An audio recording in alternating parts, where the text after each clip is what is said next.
నమస్కారం, BSK news కి స్వాగతం. హెడ్లైన్ చూద్దాం.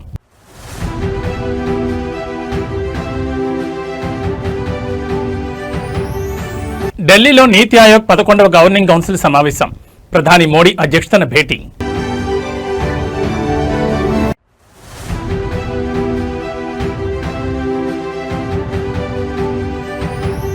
జాతీయ వేదికపై చంద్రబాబు నాయుడు ప్రసంగం. ఎన్డీఏ భేటీలో మోడీ నాయకత్వానికి జైకొట్టిన టీడీపీ.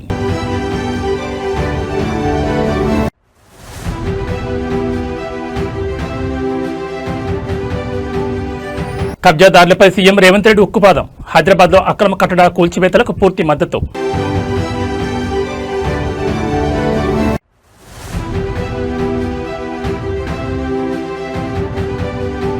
విశాఖ స్టీల్ ప్లాంట్ దుర్ఘటనపై వైఎస్ జగన్మోహన్ రెడ్డి సంచలన ఉల్లేఖనం. మా ప్రభుత్వం వచ్చిన నెల రోజుల్లోనే బాధిత కుటుంబాలకు ₹1 ఇస్తామంటూ ప్రకటన. ఇక డీటెయిల్స్ చూస్తే దేశానికి ప్రత్యామ్నాయం లేదు అనే భ్రమలను ఛేదించిన చరిత్ర తెలుగుదేశం పార్టీదని, నేడు దేశాభివృద్ధిలో అదే టీడీపీ కీలక భూమిక పోషిస్తోందని ఎన్డీఏ కూటమి వేదిక మరోసారి రుజువైంది. న్యూఢిల్లీలో జరిగిన ఎన్డీఏ పక్షాల కీలక సమావేశంలో ఆంధ్రప్రదేశ్ ముఖ్యమంత్రి చంద్రబాబు నాయుడు చేసిన ప్రసంగం జాతీయ రాజకీయాల్లో హాట్ టాపిక్ గా మారింది. ఒకప్పుడు నెహ్రూ తర్వాత ఎవరు, ఇందిరా, రాజీవ్ తర్వాత ఎవరు అంటూ దేశ భవిష్యత్ ఒకే కుటుంబానికి పరిమితమనే భ్రమ కల్పించారని, కానీ ప్రజాస్వామ్యంలో నాయకత్వం అంటే వారసత్వం కాదు, కేవలం సామర్థ్యమేనని నిరూపించడంలో టీడీపీ ఎప్పుడు ముందుంటుందని చంద్రబాబు స్పష్టం చేశారు. ప్రధాని నరేంద్ర మోడీ నాయకత్వంపై ఎన్డీఏ భాగస్వామ్య పక్షాలకున్న అచంచలమైన విశ్వాసాన్ని ముఖ్యమంత్రి చంద్రబాబు తన ప్రసంగం ద్వారా ప్రపంచానికి చాటి చెప్పారు. మోడీ నేషన్ ఫస్ట్ సిద్ధాంతం వల్లే ప్రపంచ వేదికపై భారత గౌరవం అమాంతం పెరిగిందని ఆయన కొనియాడారు. 2047 నాటికి వికసిత్ భారత్ సాధించాలనే ప్రధాని మోడీ బృహత్తర లక్ష్యానికి తెలుగుదేశం పార్టీ, ఆంధ్రప్రదేశ్ రాష్ట్రం పూర్తి భాగస్వాములుగా నిలుస్తాయని చంద్రబాబు ప్రకటించారు. ఈ ప్రసంగం కేవలం ఒక వ్యక్తిని ప్రశంసించడం కాదని, భారతదేశం ఆత్మవిశ్వాసంతో ముందుకు సాగుతున్న దిశకు ఇది అద్దం పడుతుందని రాజకీయ విశ్లేషకులు భావిస్తున్నారు. ఆంధ్రప్రదేశ్ అభివృద్ధి, భారత పురోగతి, ప్రజల ఆకాంక్షలు ఇవే కేంద్ర బిందువుగా కూటమి రాజకీయం సాగుతుందని చంద్రబాబు స్పష్టం చేశారు. నరేంద్ర మోడీ పట్ల చంద్రబాబు వ్యక్తపరిచిన ఈ గట్టి నమ్మకం అటు కేంద్రంలో స్థిరమైన పరిపాలనకు, ఇటు ఆంధ్రప్రదేశ్ పునర్నిర్మాణానికి ఒక బలమైన పునాదిగా మారబోతోంది. దేశ ప్రగతిలో తెలుగు జాతి పాత్రను చంద్రబాబు జాతీయ వేదికపై సగర్వంగా చాటి చెప్పారు. It is great honor to table before this August House gathering resolution of gratitude, a historic tribute to India's longest serving continuously elected Prime Minister Sri Narendra Modi ji. The right leader at the right time, at the right place, Narendra Modi ji as Prime Minister of this great nation. That is his strength. He is both our anchor and our innovator. Working with a single agenda, that is nation first, a principle that all of us has constantly keep it in mind. Entire nation has to follow. 21st century belongs to Narendra Modi ji. 2001 he elected as Chief Minister. Now nearly 25 years. Sometimes I am also introspecting myself. How is able to live up to the expectations of the people? That is very, very important. That is the leadership Honorable Prime Minister is having. Today, the world is in turmoil.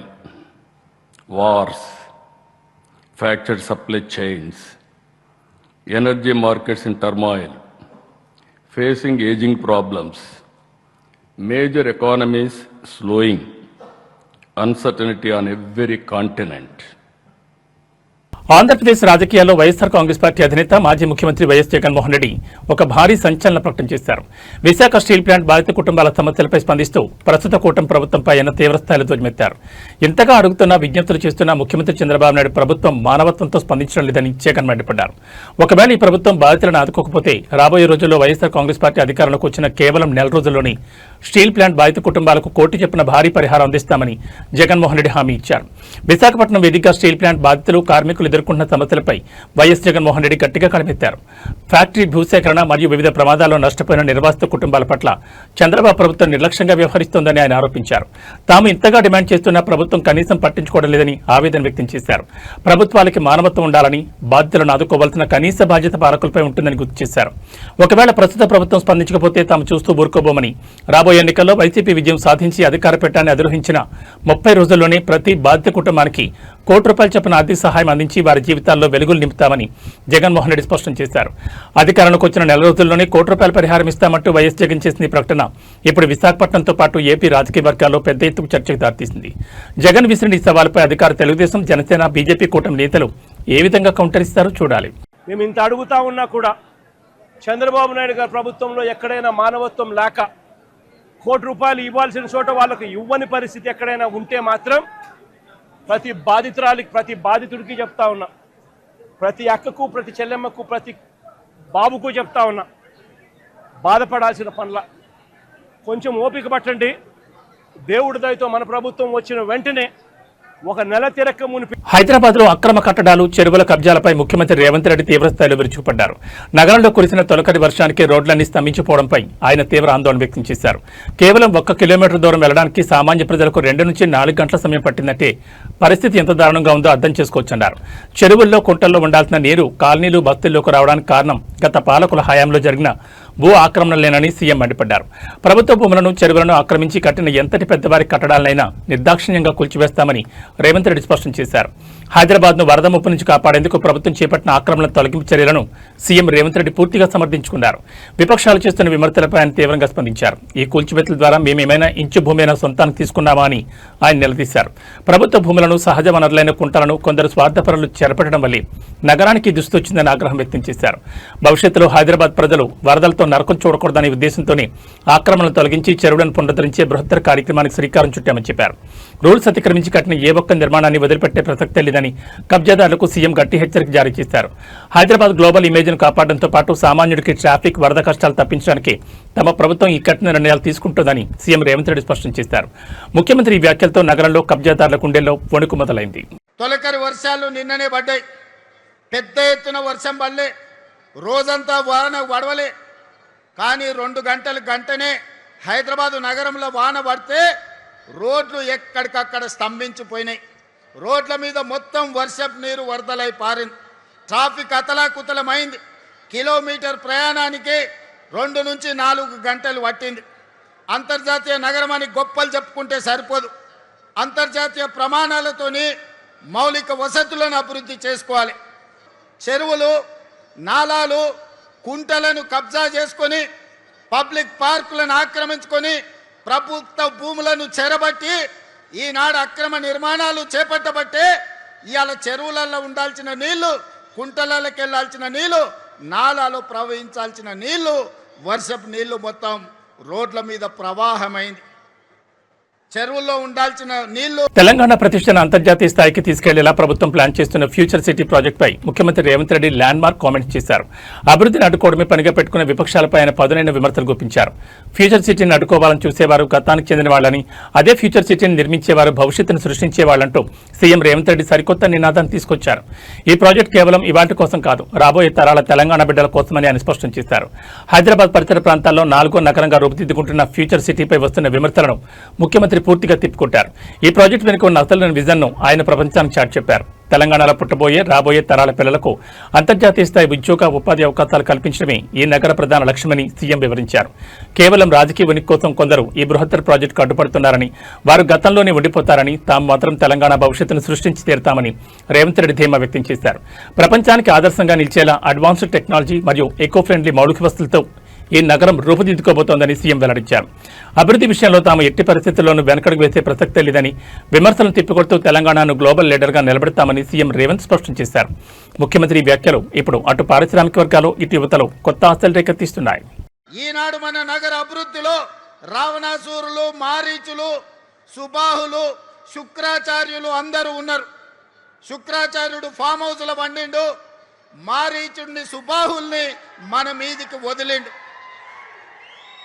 పెద్ద రాక్షసులు, పిల్ల రాక్షసులు కలిసి ఈనాడు Bharat future సిటీని మేము అడ్డుకుంటాం, మేము రద్దు చేస్తామని అంటున్నారు.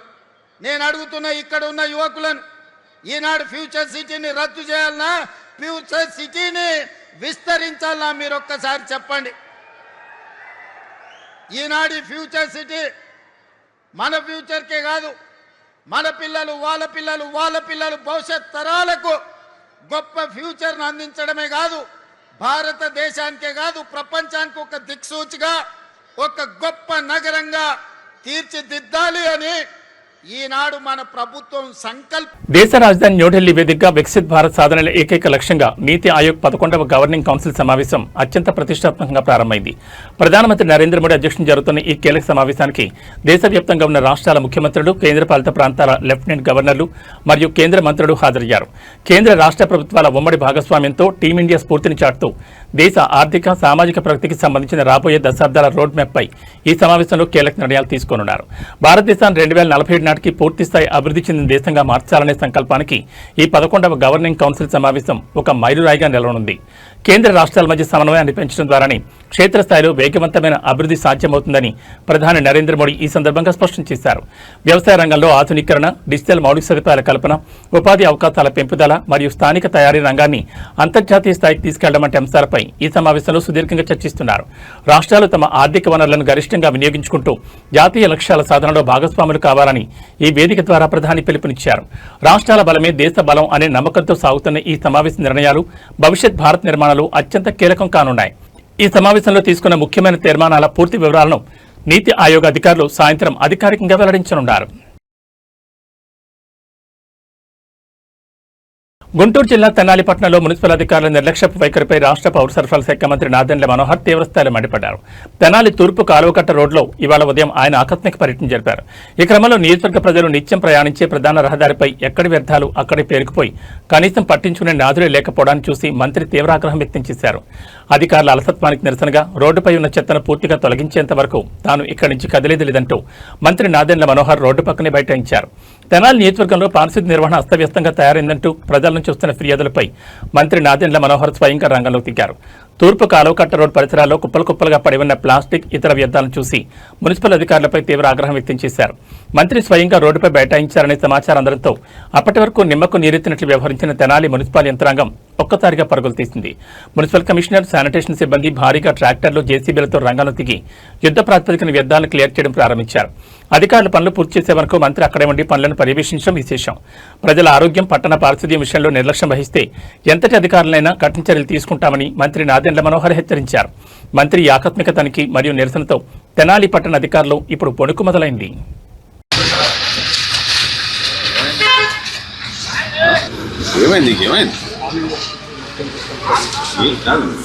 నీకు ఒక బాధ్యత ఉంది, ఏం చేశారు మీరు?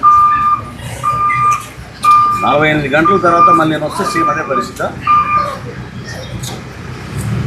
పట్టించుకోరా అసలు? అవన్నీ ఎందుకు లిఫ్ట్ చేయలేదు?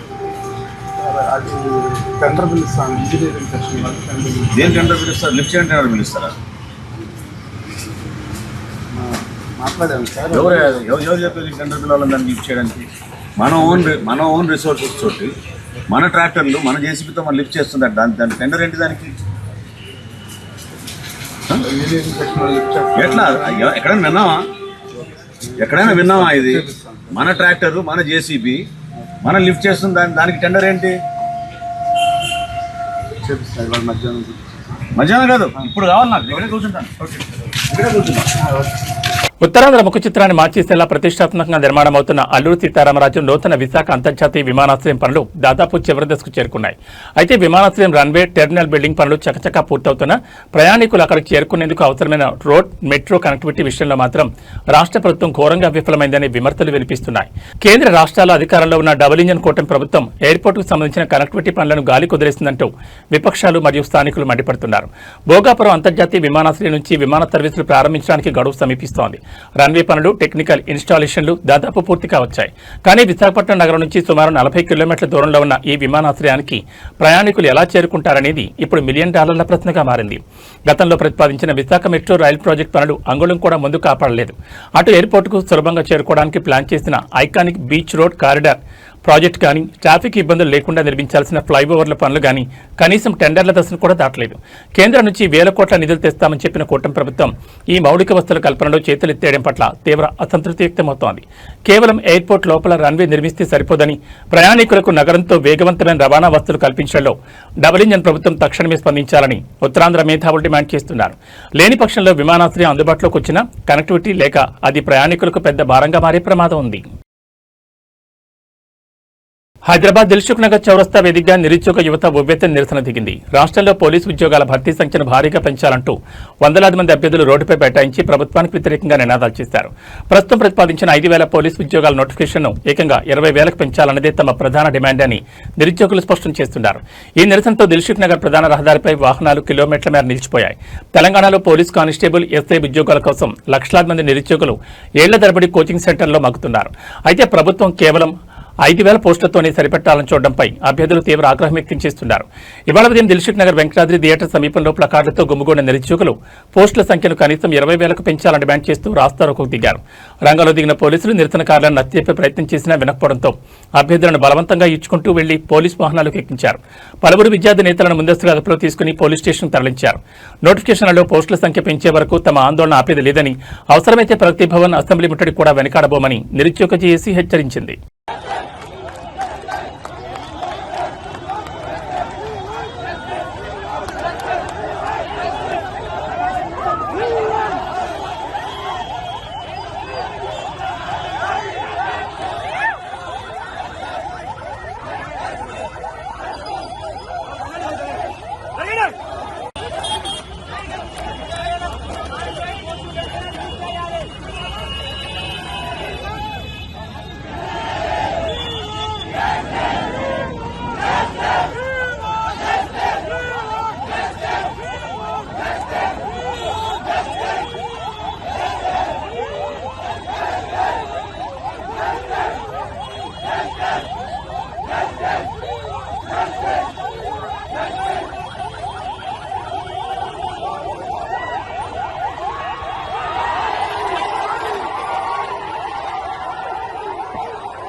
హైదరాబాద్ మహానగరంలోని ఐటీ హబ్ను కుదిపేస్తున్న డ్రగ్స్, గంజాయి దందాపై ప్రత్యేక నిఘా విభాగం ఈగల్ ఫోర్స్ ఉక్కుపాదం మోపింది.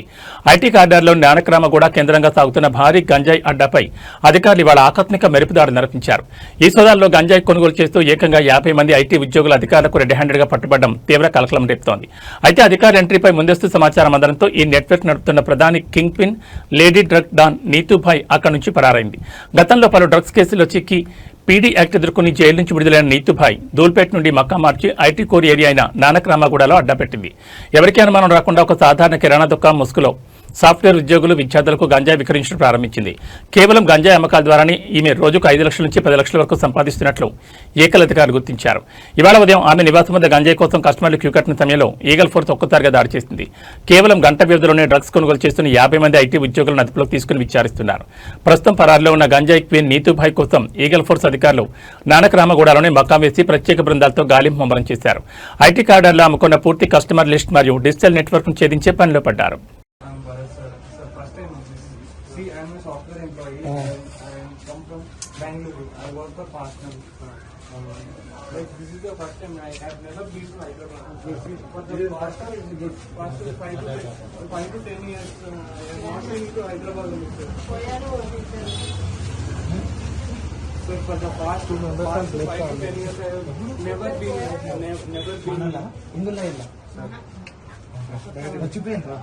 Sir, I happen to have sir, I am Wangala Bharat. My father is an advocate. From Nizam. We are from Nizamabad. My mother is. భారత ఇంధన రంగంలో ఒక క్రేజీ అప్డేట్ చోటు చేసుకుంది. భవిష్యత్ ఇంధనంగా మారుతున్న ఇథనాల్ బ్లెండింగ్ ను మరింత వేగవంతం చేసేందుకు కేంద్ర ప్రభుత్వం కీలక నిర్ణయం తీసుకుంది. అధిక శాతంలో ఇథనాల్ మిక్స్ చేసిన పెట్రోల్ పై ఎక్సైజ్ డ్యూటీలను పూర్తిగా ఎత్తేస్తున్నట్లు ప్రకటించింది. దేశంలో ఇప్పటికే విజయవంతమైన E20 లక్ష్యాన్ని అందుకోవడంతో పాటు సరికొత్తగా E85 ను లాంచ్ చేసిన నేపథ్యంలో ఈ క్లీన్ ఫ్యూయల్ కు ఉన్న అన్ని రకాల ఆర్థిక అడ్డంకులను తొలగించాలని కేంద్రం డిసైడ్ అయింది. దేశంలో కాలుష్యం తగ్గించడంతో పాటు భవిష్యత్తులో 100% ఇథనాల్ బ్లెండింగ్ దిశగా భారత్ను తీసుకెళ్లడమే కేంద్రం యొక్క ప్రధాన వ్యూహం. ఈ ఎక్సైజ్ డ్యూటీ రద్దు నిర్ణయం వల్ల ఇథనాల్ ఇంధనం సామాన్యుడికి మరింత చౌకగా అందుబాటులోకి రానుంది. తద్వారా విదేశాల నుంచి నుంచి దిగుమతి చేసుకునే క్రూడ్ ఆయిల్ భారం తగ్గి అంతర్జాతీయ మార్కెట్లో చమురు ధరల ఒడిదుడుకుల నుంచి మన ఎకానమీని కాపాడుకోవచ్చని కేంద్రం భావిస్తోంది. అంతేకాదు బయోఫ్యూయల్ అయిన ఇథనాల్ తయారీకి చెరకు, పాడైపోయిన ధాన్యాలను ఎక్కువగా వాడుతుండటంతో ఈ నిర్ణయం వల్ల దేశంలోని కోట్ల మంది రైతుల ఆదాయం కూడా భారీగా పెరగనుంది. మొత్తానికి పెట్రోల్ ధరల బారి నుంచి సామాన్యులకు ఉపశమనం ఇస్తూనే పర్యావరణానికి మేలు చేసే గ్రీన్ ఎనర్జీ దిశగా కేంద్ర ప్రభుత్వం వేస్తున్న అడుగులు భవిష్యత్తును మార్చేయబోతున్నాయి.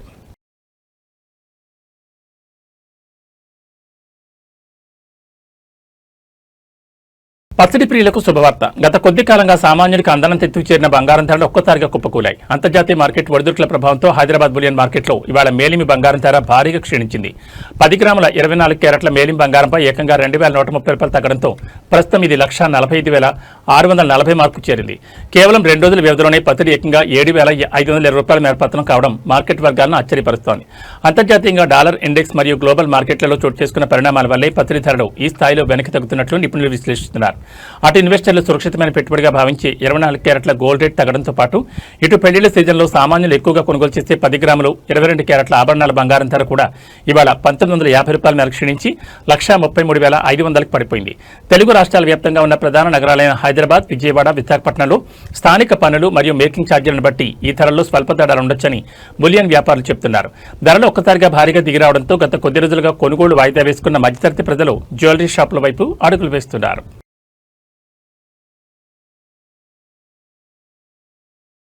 తెలుగు రాష్ట్రాల ప్రజలకు వాతావరణ శాఖ అత్యంత కీలకమైన హెచ్చరిక జారీ చేసింది. ముఖ్యంగా హైదరాబాద్ నగరవాసులకు ఒక బిగ్ అలర్ట్. ఇవాళ అర్ధరాత్రి 12 గంటల తర్వాత నగరంలో ఉరుములు మెరుపులతో కూడిన భారీ నుంచి అతి భారీ వర్షం కురిసే అవకాశం ఉందని అధికారులు వెల్లడించారు. ఐటీ కారిడార్తో పాటు ప్రధాన సెక్టార్ల ప్రజలు అప్రమత్తంగా ఉండాలని స్పష్టం చేశారు. అటు ఆంధ్రప్రదేశ్లోని విజయవాడను ఇప్పటికే వర్షం ముంచెత్తింది. అక్కడ రికార్డు స్థాయిలో 10.2 సెంటీమీటర్ల వర్షపాతం నమోదు కావడంతో కృష్ణా జిల్లా చలమేమైంది. ముందుగా భాగ్యనగరం విషయానికి వస్తే వాతావరణ శాఖ తాజా బులెటిన్ ప్రకారం అర్ధరాత్రి దాటిన తర్వాత నగరంలోని గచ్చిబౌలి, పటాన్చెరు, కూకట్పల్లి, మియాపూర్, మణికొండ తదితర ప్రాంతాల్లో క్లౌడ్ బరస్ట్ తరహాలో భారీ వర్షాలు పడే ఛాన్స్ ఉంది. అత్యవసర పరిస్థితులు మినహా రాత్రి సమయంలో ఎవరూ ఇళ్ల నుంచి బయటకు రావద్దని మున్సిపల్ అధికారులు సూచిస్తున్నారు.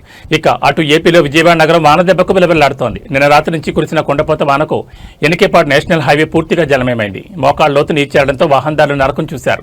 ఇటు గుడివాడ ఆర్టీసీ బస్టాండ్ ప్రాంగణం కూడా పూర్తిగా నీట మునిగి చెరువును తలపిస్తోంది.